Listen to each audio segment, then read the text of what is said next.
Bonjour, dans cette deuxième vidéo, nous allons voir comment réaliser en Excel une to-do list. Une to-do list, c'est un planificateur de tâches qui me permet de suivre la progression de mes tâches réalisées. Ici, par exemple, j'ai mes tâches de 1 à 11, j'ai 11 tâches ici. Et quand la tâche est réalisée, je coche. Donc ici, le niveau de progression est à 0%. Quand je coche, c'est à 100%. Quand je décoche, c'est à 0%.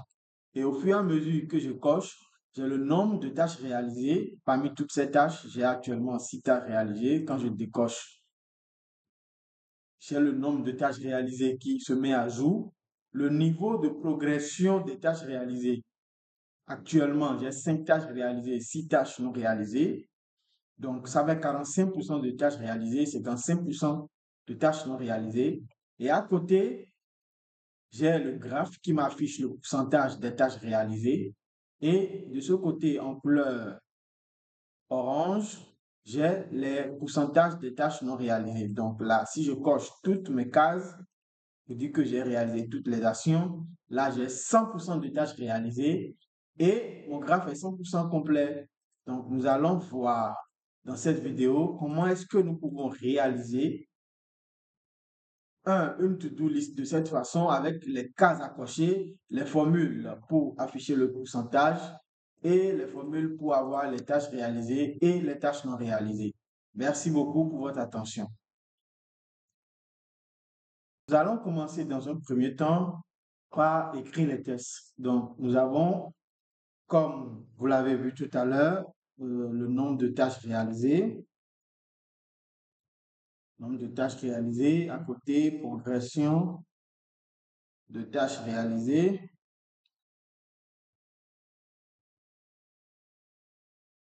Nombre de tâches non réalisées. Et progression des tâches non réalisées. Donc là déjà, nous avons les grands titres qui sont là. Je vais essayer de faire la mise en forme, d'ajuster. Donc là, voilà, les tâches réalisées, non réalisées. Nous allons maintenant réserver les cellules où nous allons mettre le nombre de tâches réalisées avec les pourcentages.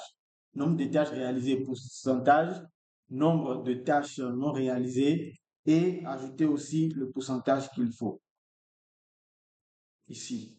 Donc après cela, nous allons lister les tâches,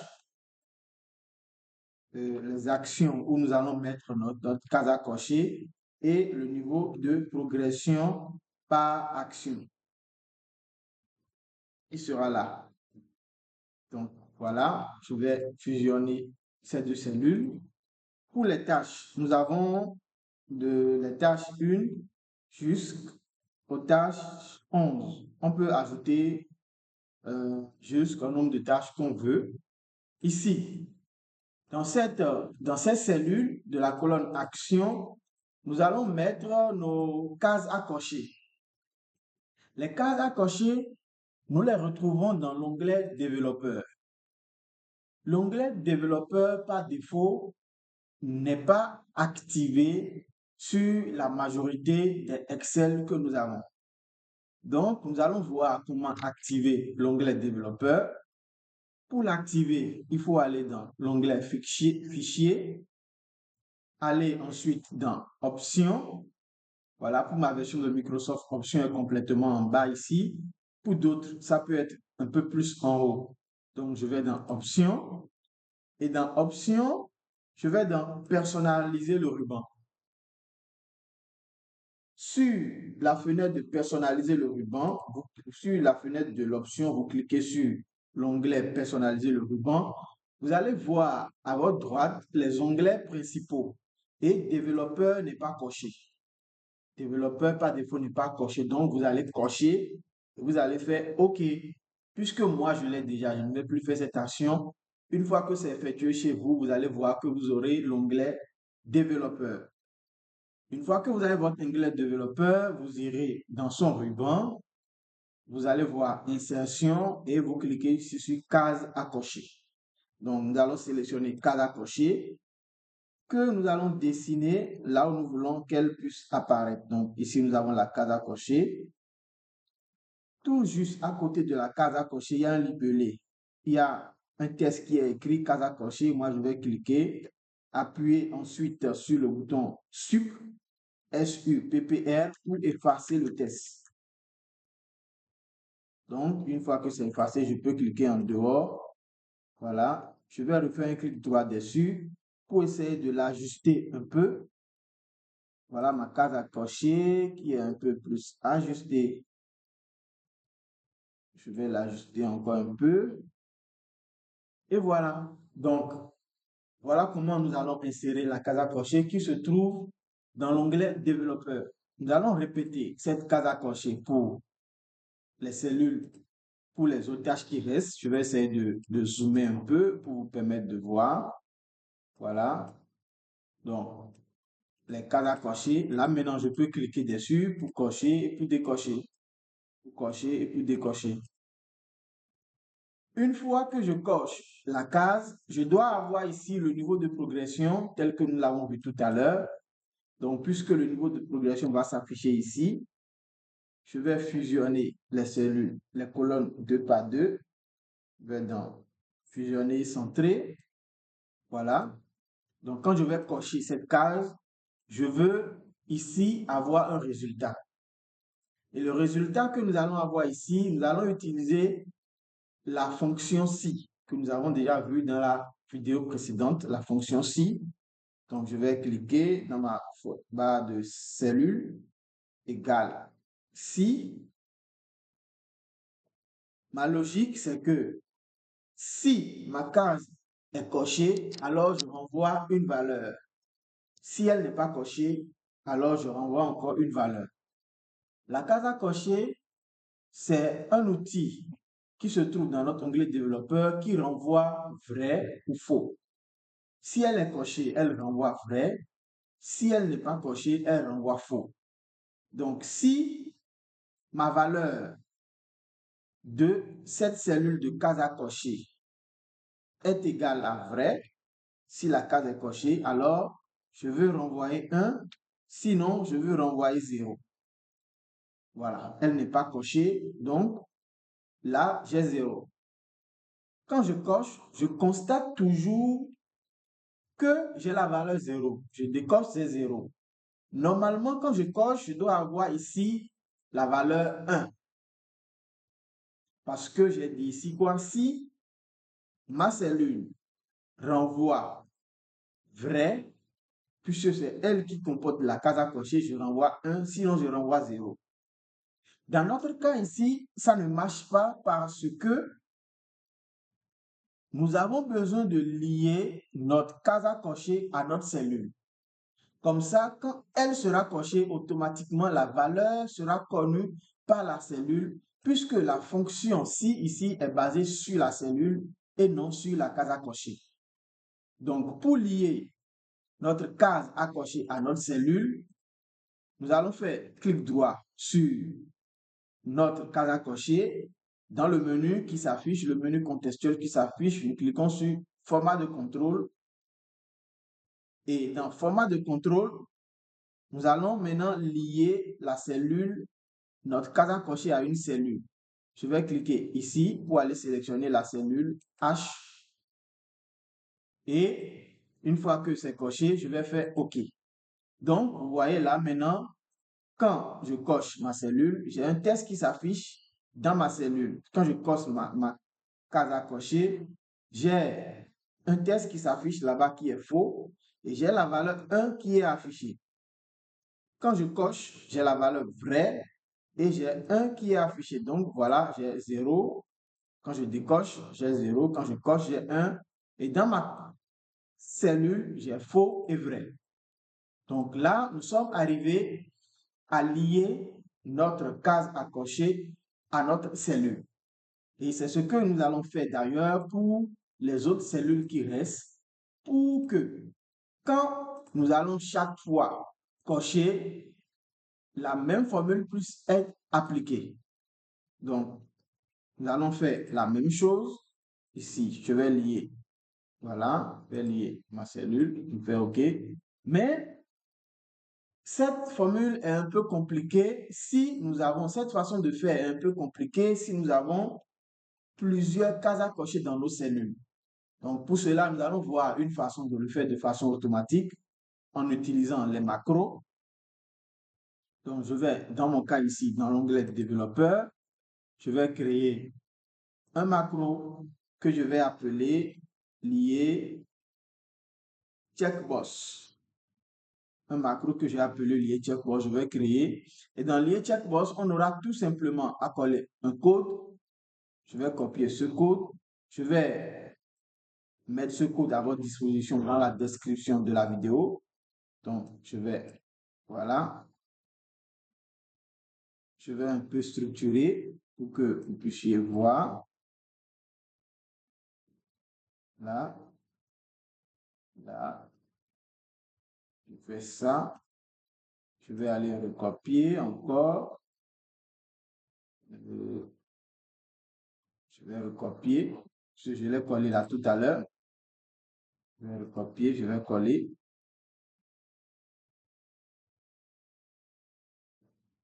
Je vais prendre ce test. Je vais le mettre ici. Donc, je vais mettre ce code VB à votre disposition tout à l'heure. Et vous allez pouvoir le copier et l'appliquer chez vous. Donc, nous avons ces deux façons de faire. Soit, je vais mettre ici, lié checkbox, non, macro. Je vais nommer ça macro. Tout simplement. Je vais l'enregistrer. Donc, je peux fermer. Donc, nous avons cette façon de faire où nous pouvons faire un clic droit, format de cellule, ou nous pouvons appliquer tout simplement un macro. Je vais dans macro, ma macro lié checkbox qui est ici, je vais l'exécuter. Et une fois que c'est exécuté, vous voyez, chaque fois, quand je coche, j'ai vrai et j'ai faux. Tout simplement, j'ai vrai et j'ai faux. Maintenant, la formule que j'ai écrite ici, je vais appliquer la même formule pour les autres cellules. Et là, quand je coche, j'ai ma valeur. Et quand je décoche, j'ai ma valeur. Donc, ça marche. Ce que nous allons essayer de faire maintenant pour évoluer, c'est essayer de retirer le test qui est écrit en fond dans la cellule. Ce test qui est écrit, c'est vilain. Nous allons l'enlever. Donc, pour l'enlever, nous irons dans l'onglet Accueil et je vais sélectionner dans toutes les cellules. Dans le format, je vais faire Autre format, format personnalisé. Et au niveau du type, je vais mettre 3 points virgule et je valide. Voilà. Donc, je mets 3 points virgule. Vous voyez désormais, quand je coche et je décoche, je n'ai plus le test faux ou vrai qui est affiché. Donc là, nous avons déjà fait le gros lot qui consiste à lier nos cases à cocher à nos cellules. Ce que nous allons faire maintenant par la suite, c'est de compter le nombre de tâches réalisées, de pouvoir afficher sa progression en pourcentage et d'avoir le nombre de tâches non réalisées et aussi avoir sa progression. Ici, dans le tutoriel, vous allez voir que ce n'est pas 1 et 0 qui sont affichés. Mais là, actuellement, c'est ce que nous avons. Donc, pour le ramener sous forme de pourcentage, je vais juste sélectionner les données que je vais mettre en pourcentage. Mise en forme conditionnelle, je vais sélectionner dans barre de données, je vais sélectionner ce qui me plaît et je vais mettre les données en pourcentage. Tout simplement en cliquant ici, données pourcentage. Donc, soit c'est 100%, soit c'est 0%. Donc, voilà. Vous devez garder à l'esprit que nos données qui sont ici, c'est parce que c'est en pourcentage que ça nous met 100% et 0%. Sinon, nous avons affiché 1 et 0. Nous allons maintenant essayer de voir le nombre de tâches réalisées, ce que nous avons déjà vu dans la vidéo précédente. Nous allons utiliser la fonction NBC. NBC. Les valeurs que j'ai dans cette plage de données, voilà, si c'est égal à 1. Si c'est égal à 1, donc il va me compter. Donc actuellement, ça fait 1, 2, 3, 4, 5. Donc il y a 5 tâches réalisées. Je vais le centrer. Et pour les tâches, pour avoir la progression, je vais faire la moyenne des tâches réalisées. Donc je vais appeler ici la fonction moyenne. Je vais faire la moyenne de tout ce que j'ai ici. Et voilà, je fais la moyenne, ça fait 42%. Les tâches non réalisées, je vais utiliser la même formule que j'ai appliquée ici, seulement que pour les tâches non réalisées, ce sera 0 au lieu de 1. Donc voilà. Et pour la progression, je vais juste faire 1 moins ceci. Donc je fais égal 1 moins ceci, tout simplement pour avoir les tâches, le pourcentage des tâches non réalisées. Donc voilà, je vais essayer un peu de faire la mise en forme pour que ça soit un peu plus attrayant. Je vais augmenter, je vais mettre en gras. Donc voilà, nous avons réalisé déjà le gros lot de notre to-do list en Excel. Il nous reste maintenant à mettre de côté le graphe. Nous allons placer ici le graphe qui va nous afficher les valeurs. Donc je vais les graphes, vous allez constater que sur le modèle que nous voulons appliquer, le graphe s'est basé uniquement sur les niveaux de progression. Le niveau de progression des tâches réalisées et le niveau de progression des tâches non réalisées. Je vais mettre en attendant ces deux-là en couleur bleue et les tâches non réalisées, je vais les mettre en couleur orange. Après cela, je vais maintenant insérer mon graphe. Pour insérer mon graphe, je vais sélectionner les données que je veux qu'elles s'affichent sur mon graphe. Donc, le niveau de progression des tâches réalisées et le niveau de progression des tâches non réalisées. J'irai ensuite dans l'onglet Insertion. Ici, j'ai les graphes. Donc, je vais sélectionner ce que j'ai utilisé, le graphe en anneau. Voilà, je sélectionne. Et là, j'ai les tâches non réalisées, les 58% qui sont en orange et les tâches réalisées, 42% qui sont en bleu. Quand je vais cocher d'autres cases où je vais réaliser, vous allez voir que mon graphe s'adapte au fur et à mesure. Donc, je vais retirer ici le test que j'ai mis et aussi les indications qui sont là. Je vais ajuster à la hauteur de mon formulaire to-do list. Voilà, tout simplement. Donc là, je vais dézoomer pour que ce soit un peu plus lisible. Quand je coche, ça s'affiche.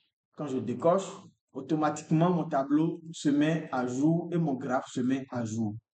Je vais maintenant afficher au milieu ici le niveau de progression des tâches réalisées. Alors, pour l'afficher au milieu, nous allons utiliser dans ce tutoriel l'outil de zone de test. Nous allons insérer une zone de test.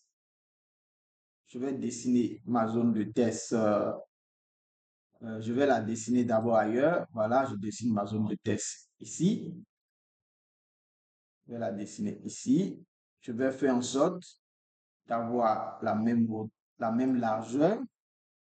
La largeur, la hauteur, je vais l'ajuster après. Donc ici, ce que nous voulons afficher là, c'est la valeur de la progression des tâches réalisées. Donc je mets égal et je coche ceci, je vais valider. Donc là, j'ai les 67% qui sont affichés dans la zone du test que je vais ajuster. Voilà. Je vais maintenant positionner ma zone de test. Là, je vais faire d'abord une mise en forme pour enlever le fond blanc de ma zone de test. Zone de test ici.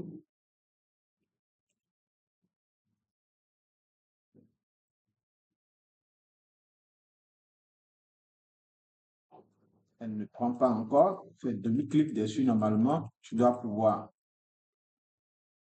faire des mises en forme. Donc, je fais clic droit, le remplissage. Je vais faire aucun remplissage. Voilà. Donc, je place ma zone de test. sur mon graphe et je vais l'ajuster. Donc là, j'ai mon test qui s'affiche au beau milieu. J'ai les 67% qui s'affichent et qui sont au beau milieu. Donc là, je décoche au fur et à mesure, ma valeur s'adapte.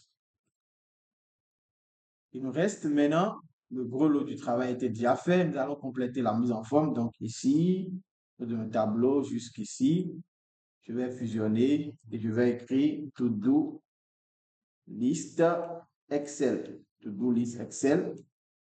Je vais augmenter la taille. Je vais le mettre en gras. Voilà. Et nous allons enlever toutes ces cellules-là qui s'affichent de sorte à avoir une feuille complètement blanche. Donc, je vais dans Affichage. Pour le faire, on va dans Affichage et je décoche Quadrillage. Voilà. Donc, voilà. Je vais habiller maintenant mon test. Je vais habiller tout mon formulaire to-do list. Je vais mettre une couleur de fond. Ici, je vais mettre cette couleur de fond. Et pour mon titre, je vais mettre une couleur un peu plus foncée. Et je vais mettre mon test en blanc. Là, comme ceci. Je vais mettre une couleur de fond aussi pour là. Je vais rhabiller cette partie. Et voilà simplement comment nous sommes arrivés à créer notre to-do list. Vous allez voir que dans ceci, nous avons vu comment activer l'onglet développeur, comment utiliser une case à cocher dans Excel, comment lier notre case à cocher à une cellule en Excel, comment utiliser la fonction NBC que nous avons déjà vu précédemment pour compter le nombre d'actions, le nombre de tâches réalisées, la fonction moyenne pour avoir la moyenne des tâches réalisées que nous avons affichées en pourcentage. Et nous avons vu, pour terminer cette vidéo, comment ajouter un graphe et comment ajouter dans notre fichier Excel une zone de test.